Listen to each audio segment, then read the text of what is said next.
My name is Dan Bacula, and I think I can talk to pretty much anybody about music.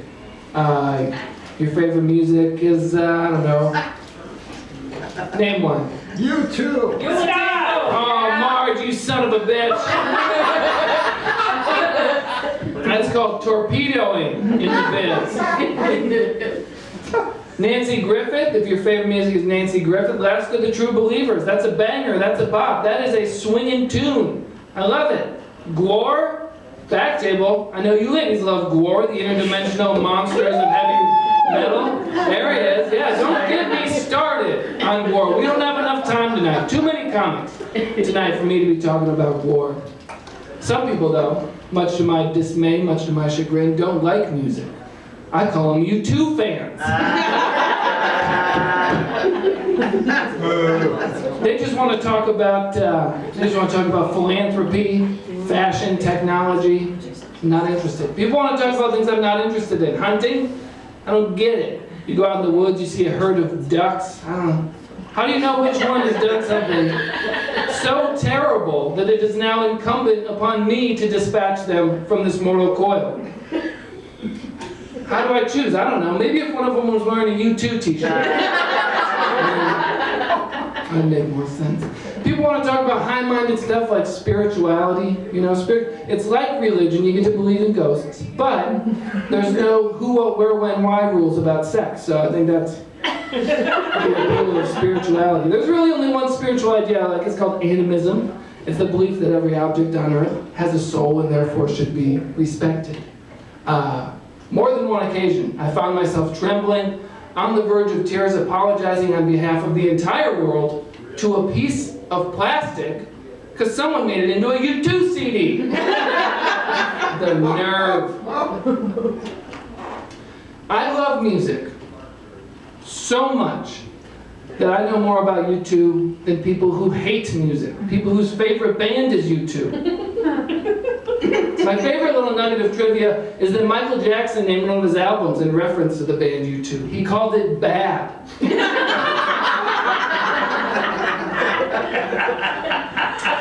Talking about spirituality, I do not believe in an afterlife, which is a bummer. It is depressing. But you can't be a sad sack. Nobody needs another Eeyore.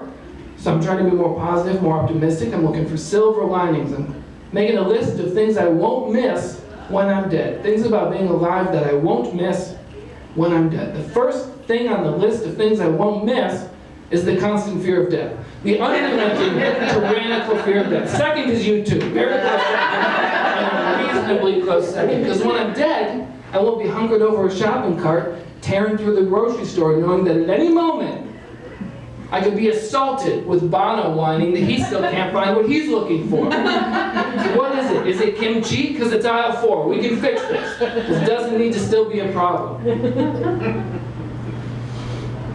Sometimes I'll be introduced to people because I love music and they hate it. Mutual friends will be like, Dan, now I know you love music. Now check this out.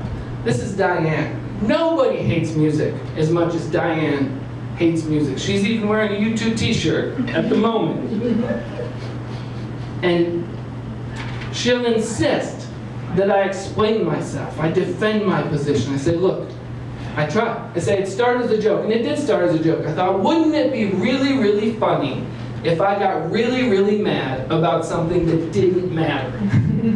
Something inoffensive, completely inconsequential. Wouldn't that just be a gas? And I started making a list. I was brainstorming. I thought, shag carpet? Ah. How about those grill marks on airplane hamburgers? Nah. What about that Irish hop quartet? I started thinking about it. And then by the end of the day, I had came to the conclusion that U2 is a cultural force of de-evolution. And it wasn't a thought, it was a belief. It wasn't an opinion, it was a fact. It wasn't a joke anymore. It was an entire personality. It was an identity. I was the guy who hated U2. But I have yet to meet a Diane who will sign off on that explanation. It's a difficult thing to explain to a person who hates music. So well, how else can I explain this? How else can I break this down? U2 is the antithesis of everything I hold dear. They are the worst thing that has ever happened to me. And if you investigate the implications of that statement, what's my life looking like? How empty does a life have to be that the worst thing that happened to it is something so inoffensive, so inconsequential, and it didn't happen to me until I looked for it. So Diane, I don't know who the joke is on anymore. I don't know who the butt of the joke is. But I think it's both of us. Because we both made the mistake, the one mistake, the biggest mistake a person can make in life, which is to care about anything. Thanks everybody, I've been Dan Bacula.